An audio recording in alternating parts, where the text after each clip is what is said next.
I am 88 years old, and I lost most of my retirement without ever making a single investment decision. I handed him everything, every paycheck, every savings account. I believed I was doing the right thing. I thought that was what a supportive wife did. Now I live in a small apartment with quiet neighbors and a view of a parking lot. Some evenings I sit at my kitchen table and try to remember when I slowly disappeared from my own financial life. There was no single argument, no dramatic moment. It happened in small choices over many years. When I was younger, I was not careless with money. I worked as a bookkeeper for 17 years at a regional supply company. I handled payroll for more than 200 employees. I balanced monthly reports. I prepared tax summaries. I understood interest rates and long-term savings plans. Numbers were not confusing to me. I respected money because I knew what it felt like to grow up without enough of it. My father worked construction, and his income depended on contracts. Some months were steady, some were not. I remember my mother sitting at the dining table late at night with a calculator and a stack of bills, deciding what could wait. I remember hearing quiet arguments through the bedroom door. I promised myself that my marriage would feel stable. I didn't want money to create tension in my home. When I married Thomas, he was confident and ambitious. He spoke about investments with certainty. He read financial magazines and followed the stock market daily. In the early years of our marriage, we handled money together. We reviewed statements side by side. We planned our savings goals carefully. We bought a modest house we could afford. Everything felt balanced. After our second child was born, things shifted. Childcare was expensive, and Thomas suggested I stay home for a few years. He said it made more financial sense for one of us to focus fully on earning. He told me he would manage the investments and long-term planning. He said he wanted to take the pressure off me. It sounded responsible. It sounded practical. I agreed. At first, I was still involved. I knew our account balances. I saw the statements. But gradually, he began managing everything independently. He consolidated accounts. He adjusted retirement allocations. He refinanced the mortgage to get better rates. When I asked questions, he would summarize quickly. We're doing well. I moved some funds. It's handled. I stopped asking for details. Part of me felt relieved. Raising 2 children required constant energy. School schedules, doctor appointments, grocery budgets, household repairs. I told myself we had divided responsibilities fairly. I handled the family. He handled the finances. Over time, money became his main focus.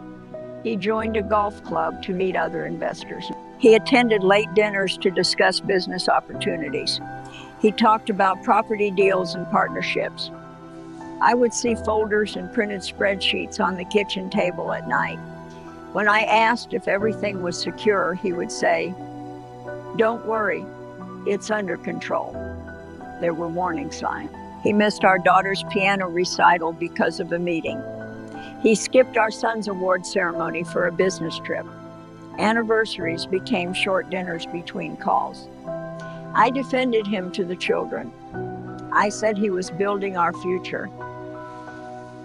Looking back now, I see something clearly.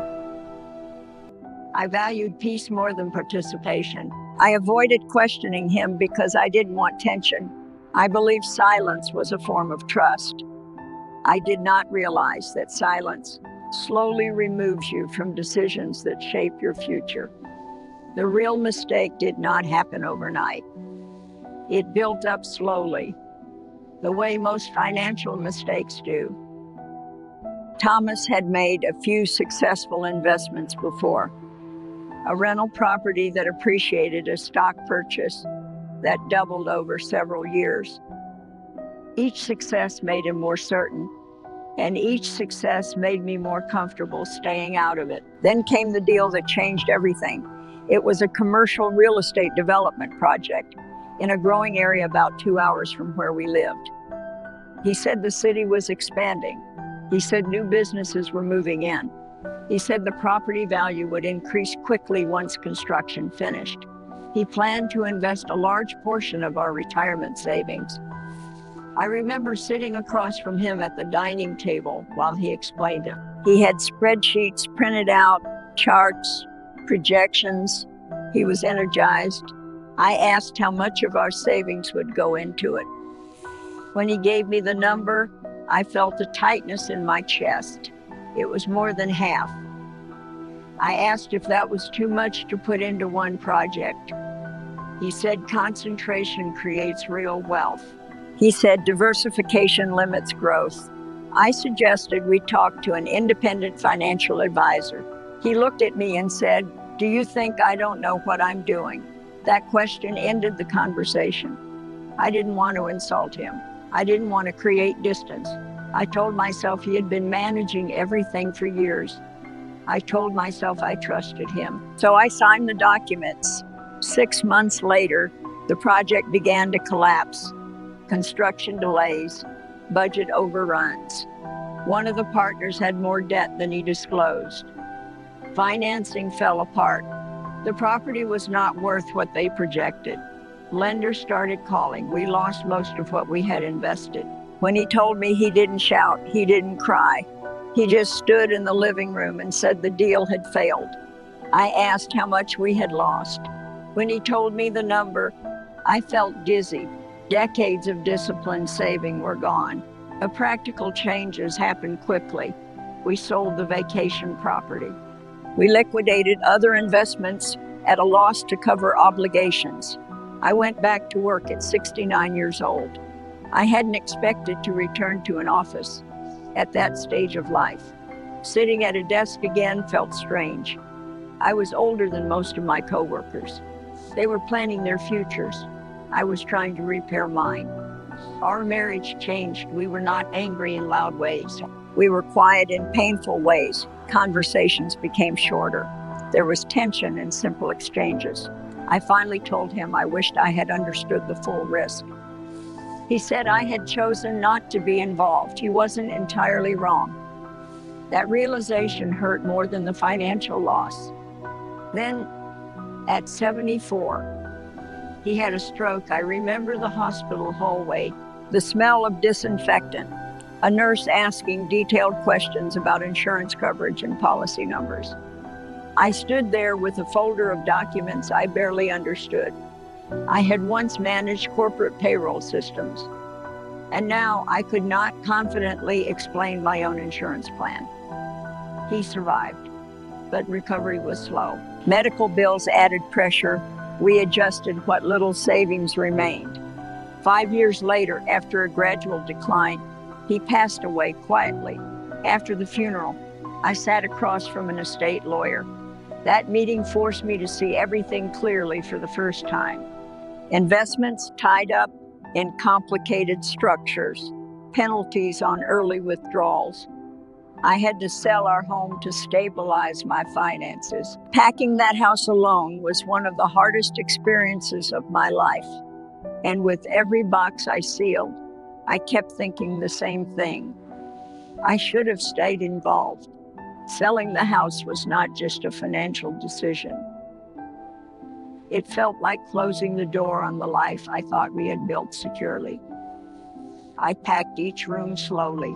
The living room where birthdays were celebrated, the bedroom where we had talked about retirement plans that never fully came true. Every box I sealed felt heavier than it should have. When I moved into this small apartment, I brought only what I truly needed. A bed, a small table, a few photographs, important documents. I started tracking every dollar again. I keep a notebook in the drawer beside my chair. I write down each expense carefully: rent, utilities, groceries, medication. I know exactly what is in my accounts at all times.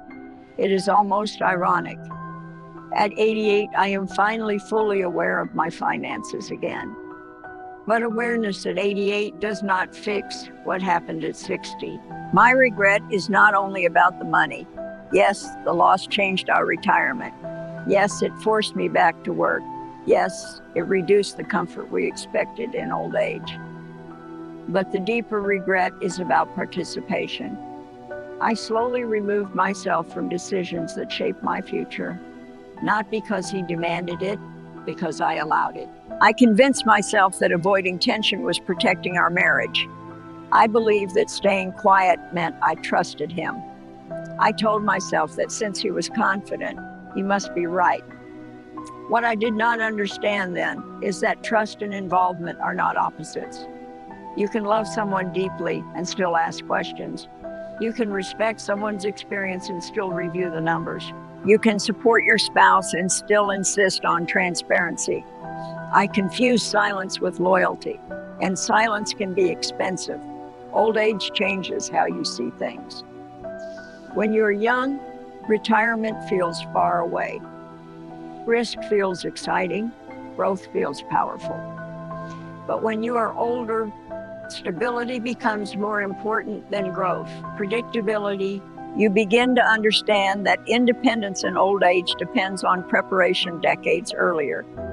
If I could go back to my younger self, I would not try to control every decision. I would not criticize every investment.